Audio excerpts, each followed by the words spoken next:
opinions and views expressed in the following program are those of the speakers and the host, and do not necessarily reflect those of Yoakley Scott Corporation and your sports network.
And welcome into a Thursday episode of Running Point on ysnlive.com, brought to you by our good friends over at Greenwood Chevrolet in Austintown.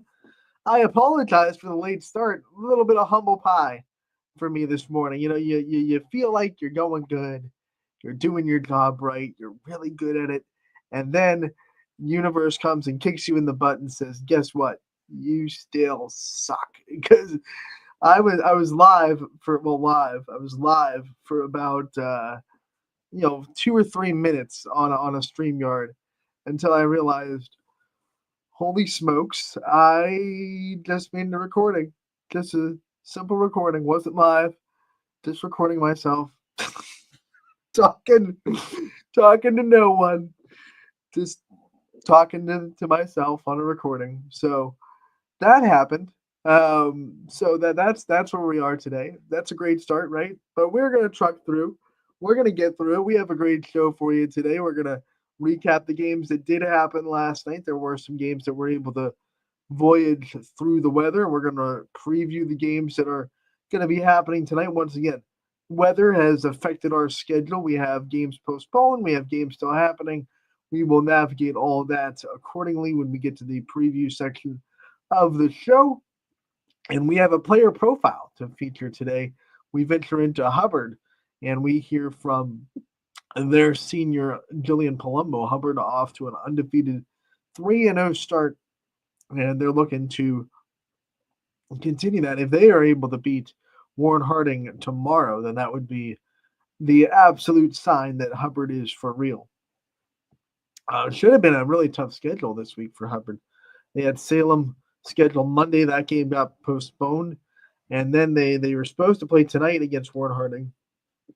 That game has been moved to tomorrow because of weather. So we'll see what Hubbard's made of tomorrow now instead of tonight against a very, very good Warren Harding team that will test them. But we will hear from Jillian Palumbo ahead of that today on Running Point as part of the player profile that is featured on today's show.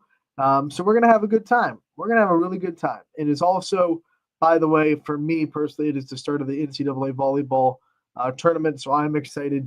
Long volleyball season has led to a very exciting bracket, and I can't wait for that. So I'm going to be keeping an eye on that while I'm at a gym tonight, calling a game. So let's go into the scoreboard on ysnlive.com. Brought to you by Burnett Pool, Spas, and Hot Tubs.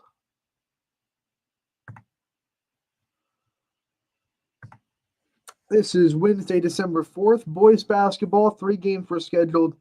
2 games got played. Mohawk gets an offensive burst in the second half, and they run away from Hopewell 79-53. Drew Rona and Bobby Fadden both had more than 20 points. Rona had 26. Fadden had 21. That is a good offensive 1-2 punch down there for Mohawk. They win easily over Hopewell in their first game of the season. Beaver Local takes care of Crestview.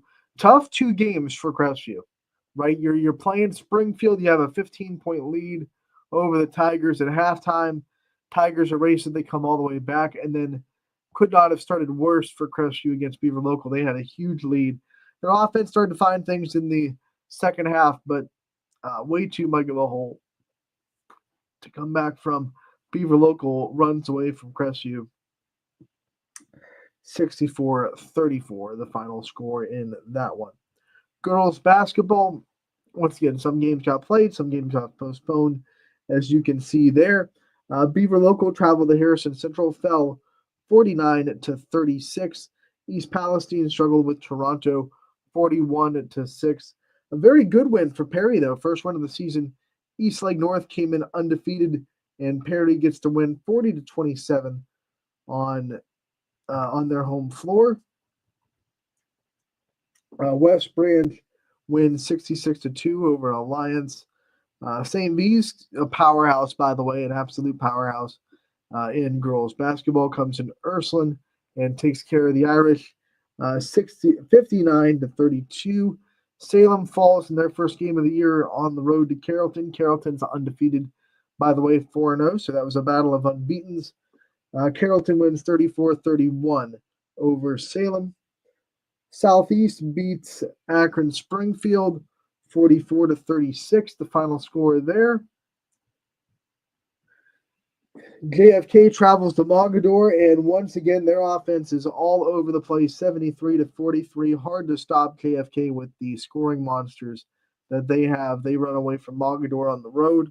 CVCA and Louisville play a very competitive game. The Leopards get the win 58-51 against CVCA.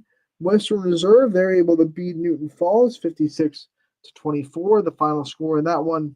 And then Sebring got postponed against Cleveland Campus International. So that game not happening. It will be played on February 5th is when that game has already been rescheduled for. So a little bit of a light slate, even if the snow didn't come on Wednesday, but action nonetheless. A couple of really competitive games, a couple of interesting results, and that is your scoreboard from last night. So when we talk about the early goings of basketball, a couple of things. One, we want to remind everybody, we talked about it yesterday on the show. Ashtabula County is in a state of emergency right now. Governor DeWine has issued a state of emergency for Ashtabula County with the snowstorms that they've been able to see over the last couple of days. We know that there are schools that are canceled all the way up until Friday because of the snowfall and the weather up there. So obviously those games outside of, I think Pima Tuning Valley is the only school up there that has not canceled their school days through Friday. So every other school has been postponed, canceled, which means every event, by the way, canceled, postponed up until Friday at the least. So we want to send some good vibes to Ashtabula County schools. Definitely a heartbreaker for Lakeside, knowing that they can't play home games in their court anymore this season because of roof damage, which was sustained during the snowstorm. So that's a tough break. That's going to be something that's going to be an adversity to hurdle for Ashtabula Lakeside for not just their basketball teams, but wrestling, hosting wrestling. Not going to be a thing for Lakeside this year either, obviously, with the roof damage. So that's a tough break, and we want to send love and support to Ashtabula Lakeside. Some other things we want to get out of the way or talk about on today's show. We announced it on social media yesterday because it was signing day for football, and I think soccer had a lot of signings. Volleyball and softball and all of them were a couple of weeks ago, but signings are still happening all over the country and all over the area too. If you have signed and want a story up on ysnlive.com, please hit us up with one, the school you're signing, two, the sport you're signing for, and some career accomplishments that we can highlight for you in a story. So we would love to highlight your signing. We are so proud of everyone of our YSN athletes that is signing on to the next level, whether it be going Division I, Division II, Division III, NIAA, or NCCAA. No matter what level you're going to, you're going to the next level, and we are so happy for you. So if you are signing to play a sport at the next level, we'd love to hear about it. We'd love to highlight you on the website. So make sure to get us once again the school you are signing to I don't know why it came out like that. The school you're assigning to, the sport you're going to sign for, some career accomplishments, and then also include the picture of you signing that we can use as a featured image on your profile as well. We want to shout out the ones that we already got that we were able to get stories up. Ava Yanucci is signed to play soccer, Howland soccer star. That is what 2-time All Ohio, 3-time All District, 2-time AAC Player of the Year. She led Howland to an AAC championship, 8-0 record in the conference this year. She signed on to play soccer at Fairmont State. So we want to congratulate her on all of her accomplishments at Howland and what she's going to be doing at the next level at Fairmont State as a Falcon. So you go from a Tiger to a Falcon. And then Walter Moses, we just put his signing up. I don't think it would be wrong or outlandish to say one of the best football players that the Perry football program has ever seen. He has career records in passing yards and passing touchdowns at Perry. Career record of 35-9. Career completion percentage at 70%. Just has done remarkable things. All Ohio 3 times. 2-time conference player of the year. So a lot of 2-time district player of the year, 3-time conference player of the year for Walter Moses. Just an outstanding athlete. We are so lucky that we were able to get him in the Pirates on the network this year, and we were able to highlight his senior season. We did a player profile with him. He's a great young man, well-spoken, great guy to talk to, and we wish him the best of luck. He's going to Toledo, so in the MAC, and that's not a slouch program. I mean, Toledo, 14 straight bowl appearances. That's one of the top active streaks in all of college football right now. They have not missed a bowl game since 2009. 2009. It was their first year in the streak that they went into bowl eligibility. So they have not missed a bowl game since 2008, and that is 14 consecutive bowl appearances for Toledo. And the other side of that is Toledo has had 36 players drafted by the NFL in their football program and a bunch more signed to undrafted free agent contracts. So, including, by the way, one of the big stars right now in football, and, the running back for the Browns for a long time, now back in Kansas City, Kareem Hunt played for Toledo. So, Walter Moses going to be a quarterback at Toledo. That tells you, the door's open. If he goes there and has a great career and does great things, who knows? We could see that name pop up on Sundays. Obviously, that is a long way away, and Walter Moses will have a lot of things to do before then, and he's focused on the next day. But for us as fans and as people that cover him, that's an exciting venture to go to a program like that can put you into that kind of position and a successful football program. You're going to a program that is not down in the dumps, not a football program that is trying to find a way to win. This is a winning culture in a team that knows how to win. They were bowl eligible this year, not their best season in the last 15 years this year, but still bowl eligible at a 7-5 record. And Walter Moses will be going there trying to keep that streak alive for the next several years at Toledo. So we want to congratulate him.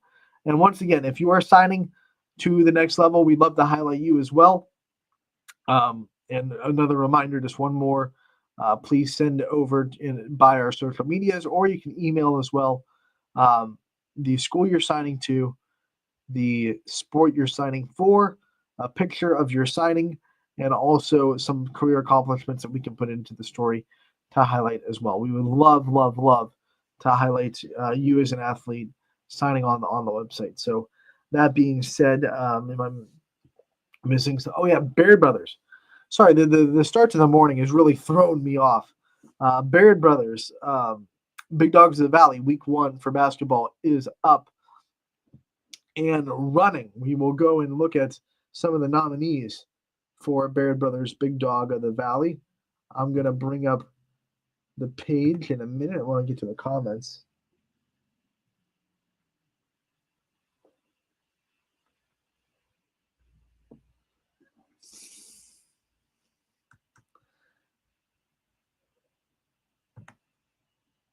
We have a comment asking who's the best basketball player in the CVC. Hard to tell right now. We have not had a lot of games yet. Obviously, a lot of that conference has been postponed a lot because of the storm this week. So we haven't been able to see a whole ton of action yet in the CVC. So you might want to come back with that question in a couple weeks when we have a bigger sample size for sure.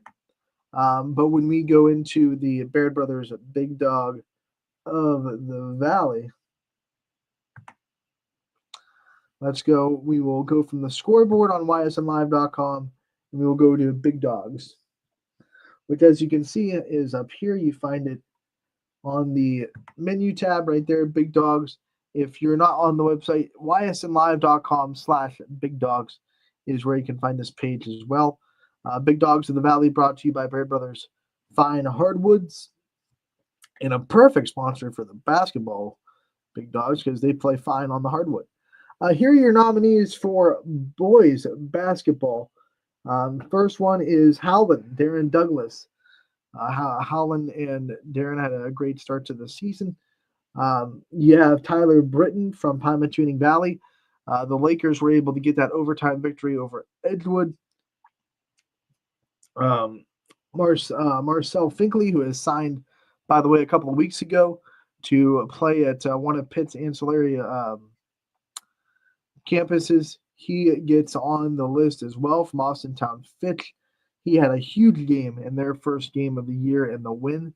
Then you have Quentin Conrad from East Liverpool, who played really well against Lincoln Park and was a big reason why the Potters were able to come back and outscore Lincoln Park 40-14 in that first game of the year at Geneva College. You have AJ Ramgeet at Lisbon, who had a huge game in their win in the Tip-Off Classic on Saturday. And then you have Colin Callahar from Heartland Christian, rounding out the Big Dog list.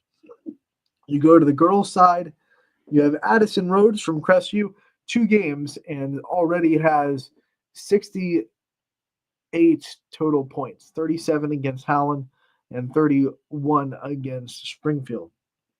So that is a pretty dang impressive start to the year for Addison Rhodes. Alyssa Brown opened the season with 27 against Poland and Cheney's win over the Bulldogs.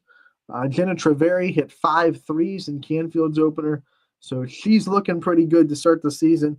Jillian Palumbo, game-winning free throws to beat Mooney, and Hubbard is 3-0, her scoring a big reason why she gets on Big Dogs.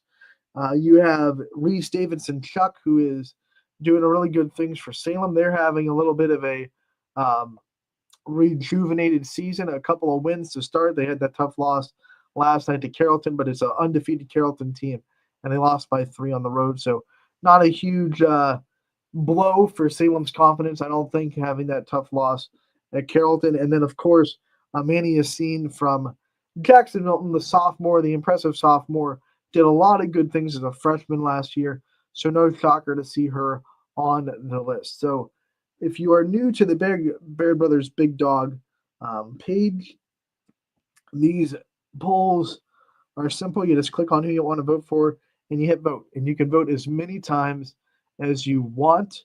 It is unlimited, and voting ends Sunday at midnight. So make sure to get on this page and vote until your thumbs are numb. If you're on your phone, your thumbs. If you're on your computer, whatever finger you use to click. I actually usually use the middle finger to click, but I know a lot of people index finger, whatever. So vote a lot. That's the point of the statement. Vote a lot for these athletes.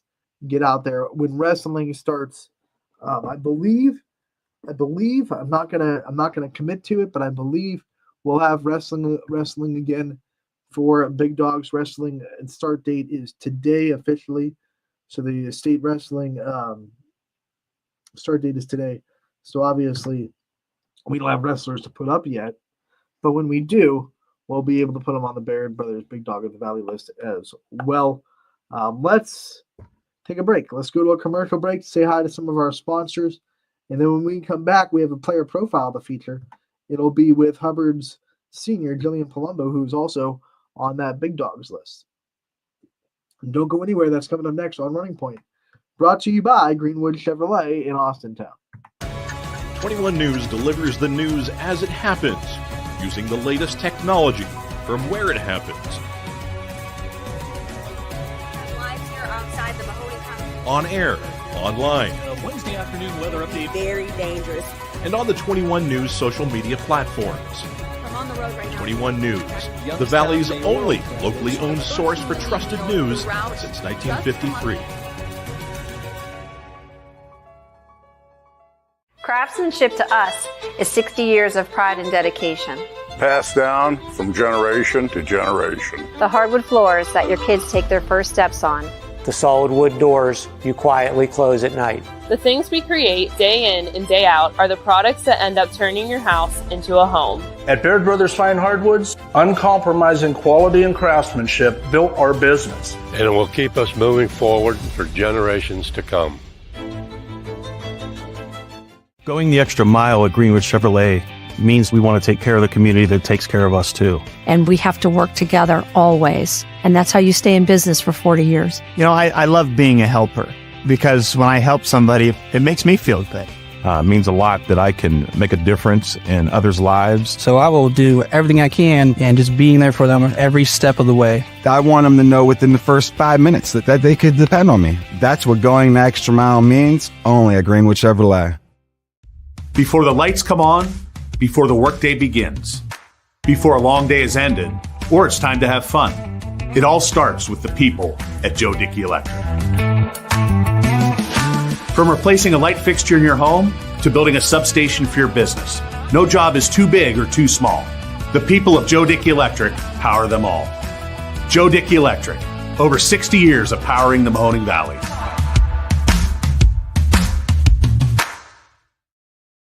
Welcome back to Running Point on ysnlive.com. You heard from Greenwood Chevrolet in that last commercial break. They are the proud sponsors of Running Point. We want to thank them every day for what they're able to do for this show and for this company. We can't do that what we do without wonderful sponsors like Greenwood Chevrolet, so we thank them.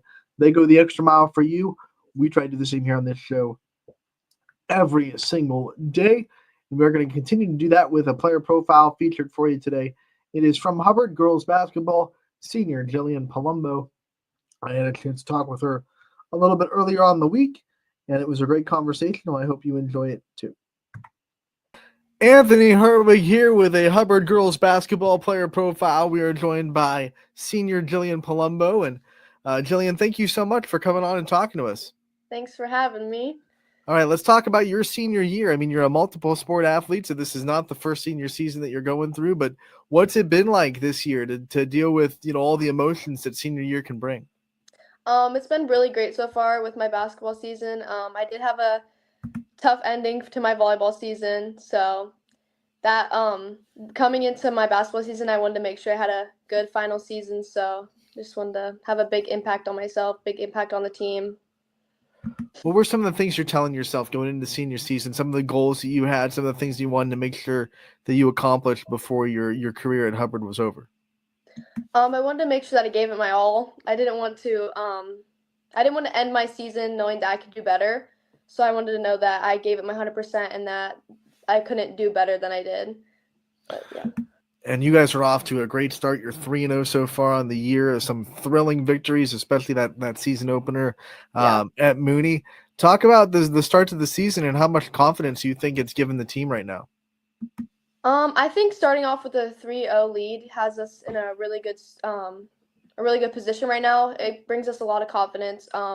We have Warren G. Harding coming up, which is going to be a tough match for us. And with our confidence right now, we feel like we have a good chance to be close to them, have a good game. So we just have to come out strong and use our confidence from those previous games to continue to go on to the next ones.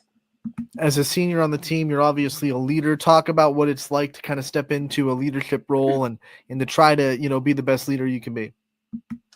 Being a leader, I think, is a really important role. And I've always looked up to all the seniors when I was a freshman. So I know how it feels to be one of the young kids on the team that don't really know what they're doing and need help. So being a leader is really important to me, and just making sure that everyone knows what they're doing. And if they don't, that you lead them the right way and let them know. So when you think about your journey, who are some of the leaders of the past, some of the people that you think taught you how to be a leader on the teams that you've been on? Grace Narcombe was definitely one of the main people that I looked up to a lot. A lot of the seniors from my sophomore year I looked up to: Mary Frangos, Eleni Grillis, Sophie Murphy, Liv Reese, and then last year, Rihanna Barr. I looked up to her a lot. I had a lot of people that came and helped me throughout my season. So now that it's your turn to kind of be that leader, what kind of leadership qualities do you think you have? What kind of leader are you?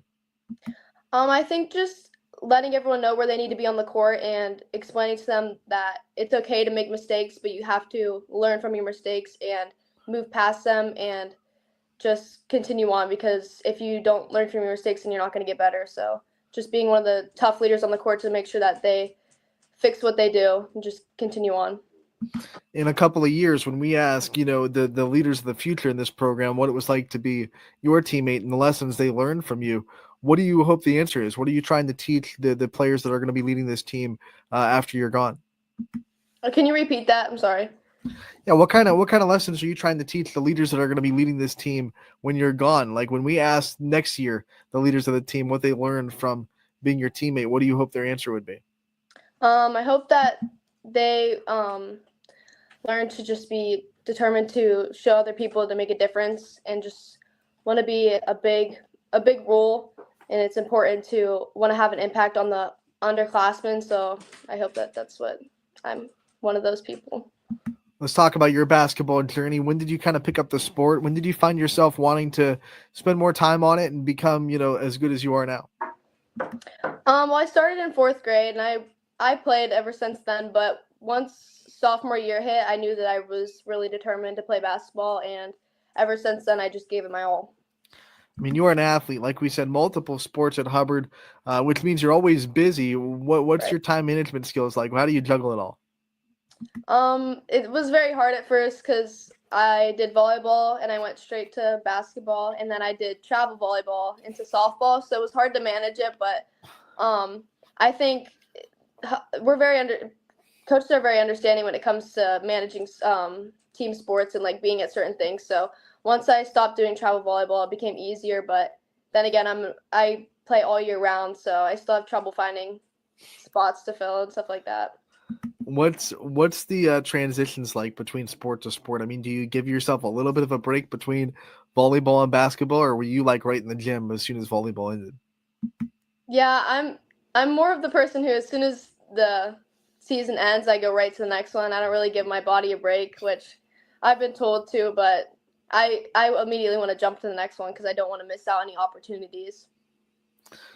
When you kind of reflect on your journey and your career, what kind of things are you proud of yourself for accomplishing and being able to do, whether it be on the basketball court, whether it be in the school? What are some things that you're really proud of yourself for? I'm really proud of myself for everything that I've done in volleyball. Becoming the libero was a big accomplishment for me, and becoming a good when I basketball sophomore year, I was really proud of myself for my accomplishments. And then junior year, I got defensive player of the year, things like that. Like, I'm very proud of that. My grades are good, stuff like that. Let's talk about those grades and your work in the schoolroom. What's the senior year like? I mean, have you done enough work that you've let to take your foot off the gas pedal a little bit in your senior year where you don't have as many hard classes, or do you think you still have some tough ones this year that you have to take care of? I did not have as many classes that were hard as my previous years, but the only hard class that I'm taking right now might be my anatomy class, but that's about it. Everything else I kind of went easy this year. So what's it like to kind of be able to, I don't want to say not care about school this year, but not have as much stress your senior year in the schoolroom as you've had the first 3 seasons? I think it's really beneficial to me because it gives me more time to focus on my sports, which is, I try to make my main focus, but obviously school is. So now that I have easier classes, I have more time to focus on my sports. So what have been your favorite classes in Hubbard in your career? I think all my math classes, I'm a big math person, so any of my math classes were definitely my favorite. And then we'll flip it and say I don't want to say least favorite, but like toughest class. What's the class you worked the hardest on? Probably chemistry.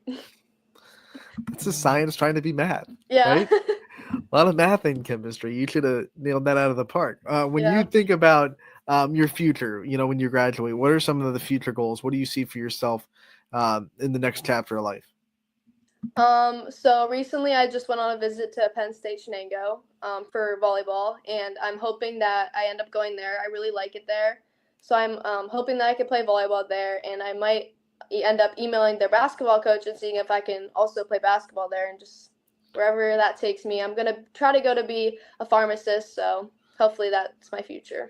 You gave us the perfect segue into. I was going to ask what sport you want to play. If you wanted to play sports, your volleyball is one, right? So volleyball is the one that you definitely want to play at the next level. Right. Yeah. You've been playing all three of them. When did volleyball become that one that you wanted to make sure that you played the next level? When did it become your number one? I think ever since my freshman year, I just knew that I wanted to play it because I had to work the hardest for it. When I was a sophomore, I was working really hard to get the libero spot, so I think that made me want it more, and it made me fall in love with the sport. When did you start thinking maybe I can play basketball too? When did basketball creep into the college possibilities? Honestly, I think it started this year because I'm not a really big I'm really big on defense and everything like that, and my offense has been getting better this year, so I think I'm starting to like it a little more, and now I just see it as an option. I've always wanted to play in the next level, but I didn't know which sport I wanted to go for. What kind of excites you about being able to have the opportunity to play college sports, whether it be volleyball or basketball?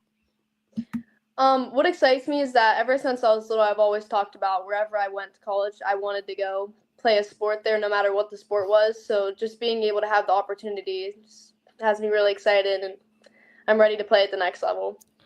All right, senior night's a long way away. You have a lot of basketball to play before we get to your last home game. But when you get there, senior night better than anybody. You know how you'll handle yourself. What kind of emotions are going to hit you when you play that last home game for basketball?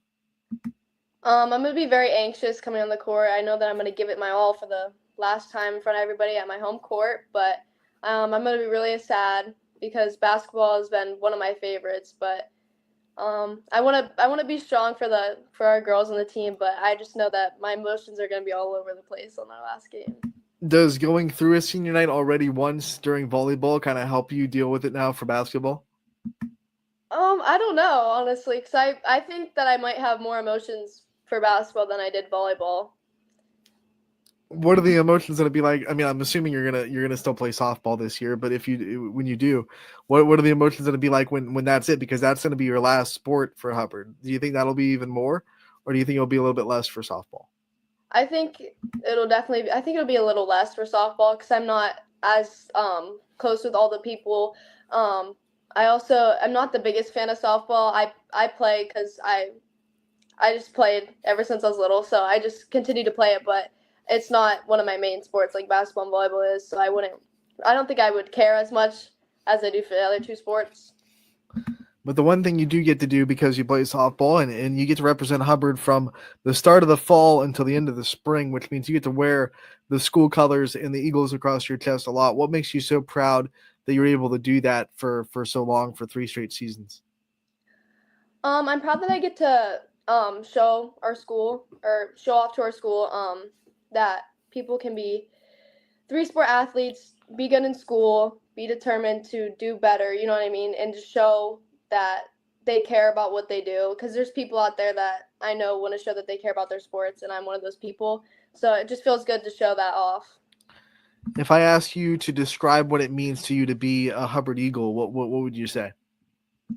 Definitely being determined to be the best person that you can be. And then the last thing we like to do with these player profiles is we like to make sure that the people in your life get the limelight too. So I'm going to give you the time to give thanks and shout outs to all the people in your life that have supported you, that have been there for you throughout your career. I want to do that now. Okay. I'd like to thank my parents for always supporting me in every sports I do because it's really expensive at times. And I'd like to thank my Aunt Taylor and my grandma for always supporting me and coming to every game that they can. And I'd like to thank my coaches who always push me to be the best that I can be. And yeah, that's it. And because you're being interviewed in the Christmas season, you also get the privilege of the Christmas questions. What's your favorite Christmas song out there? All I Want for Christmas Is You. Classic. Okay. Yeah. What's your favorite Christmas movie? Probably Elf. And then the last one, what's the best Christmas gift that you think you've received in your life? I don't know. I can't even. Well, I got a new bed, so I was really excited for that. That is a great gift. What's on your list this year? What's on the wish list? A lot of clothes, hoodies, sweatpants. I just want a lot of new clothes. Awesome. All right, so we will thank you so much for your time. We want to thank everyone that have supported you and watched you like you did, and we wish you the best of luck the rest of this year. You know we'll be out there covering you, and we'll talk to you real soon. Thank you so much.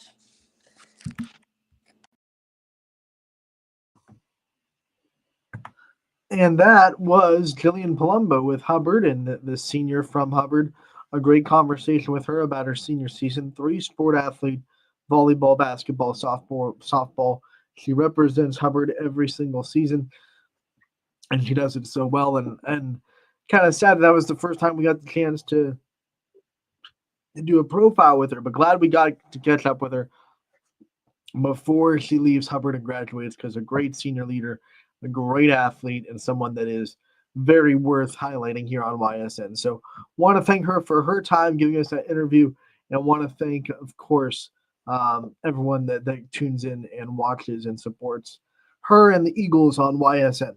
So now we go back into the scoreboard on YSN. We're going to pop it back up on the page.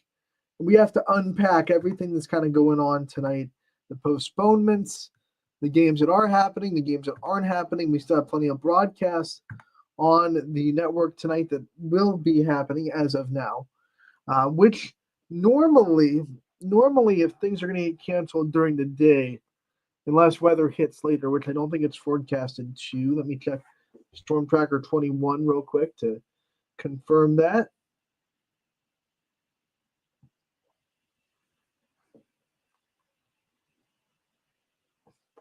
Yeah, Storm Tracker 21 says wind advisory for sure. It's really cold, but the snow should stay away for the rest of the day. Just a 20% chance of snow at 3 o'clock. So we should be in the clear for any weather happening between now and game time that would affect anything. So everything that has been postponed should have been decided by now. Usually 1 o'clock is that time when these teams finally make the decision, because you go much later than that, then you really putting yourself in a corner with the bus schedules and everything like that, getting teams to these places. So most of this should be finalized by now. Now I say most and I say should for a very good reason. We might have missed an update, or there might be teams that are still making that decision. Everything is always subject to change. But as of now, these are the games that are postponed and are happening tonight. We do have two boys basketball games that are happening tonight. Garrettsville Garfield hosting Rootstown, and Western Reserve hosting Jefferson County Christian. Those are both tonight. Looks like both are 7 o'clock start times as well. On the girls' side, let's start with the games that are postponed. Southern and Valley Christian has been postponed. Badger and Pymachining Valley is postponed. Warren Harding and Hubbard has been postponed. So is Grand Valley and Fairport Harding postponed. Indian Creek going to East Liverpool has been postponed. Kirtland going to Jefferson has been postponed. Howland's home game against North Allegheny has been postponed. That's a long drive to get to Howland, by the way. I have no blame for North Allegheny for being like, yeah, let's reschedule that. That game will be played on January 20th between North Allegheny and Howland. Champion and Niles has been postponed today. Lakeview and East has been postponed, and Heartland Christian and Lindsley has been postponed. That was a neutral site game. So the reason why we have a question mark there is we don't know yet if they're planning to reschedule that game, but we never want to put canceled until we know for sure that that game will not be tried to be made up. So we're still going to put postponed. We're trying to find out if that game will be rescheduled. It was a neutral site game at Brook. So we put the question mark there just to be safe. You never know. We never want to put canceled. To us here at YSN, when we hear canceled, we think the game is not happening and we are not rescheduling it. We hear postponed, that means the game isn't happening and we are trying to reschedule it in our ears. So, and that's the language that we will always use here at YSN as well. We will never say canceled unless it is actually not happening, not being rescheduled. The games that are happening tonight, Wellsville and Lisbon opening up EOAC play. We have United and East Palestine also opening up conference play in East Palestine. Fitch goes to Struthers. That'll be a 6:15 start time. Girard going to Middle Ridge, full JV, 7 o'clock varsity start for that. Latonia and Columbiana playing each other. We have the battle at 2:24, Poland going into Canfield, 7 o'clock start time for that one. I mean, no, a 6:15 start for that one, I believe. Poland playing two quarters JV all year. South Range will be hosting Liberty in their home opener tonight. Beaver will go on the road against Rochester. We have, let's see, nothing else. Everything else has been postponed. So those 8 games and the 2 boys games are what we have happening tonight. Here are the broadcasts that will be going down tonight. We have Steve Hodge going to be at Struthers for their matchup with Fitch. I will be at Middle Ridge for Girard coming to town. Joe Eusebio will be at Columbiana for their matchup with Latonia. Ty Bartel will be traveling to Canfield for their matchup with Poland. Eric Hughes will now be having the night off because he was supposed to be at Valley Christian. That game has been postponed. So I will read that really quick. All right. And then DJ Oakley will be at South Range for their home opener against Liberty. And that will be the broadcast schedule for tonight on ysnlive.com/live. All these games are going to be free for you. Make sure to tune into some basketball. If you don't want to brave the cold, we get it. We will have those games for you. You can watch in the comfort of your home. If you are braving the cold to support these athletes, we tip our hat to you. And we know that you're the glue you're the stir that stirs the drink, right? If you're out there supporting these athletes through the weather, you're not a fair weather fan. We will be out there as well. Please tune in tonight. Great night of basketball. We'll be back tomorrow to recap it all and talk about our Friday games on Running Point tomorrow. As always, Running Point brought to you by Greenwood Chevrolet in Austintown. We want to thank everybody for tuning in today. And we want to thank our sponsors for being there. Have a great night, everybody. Enjoy the basketball, and we'll be back tomorrow.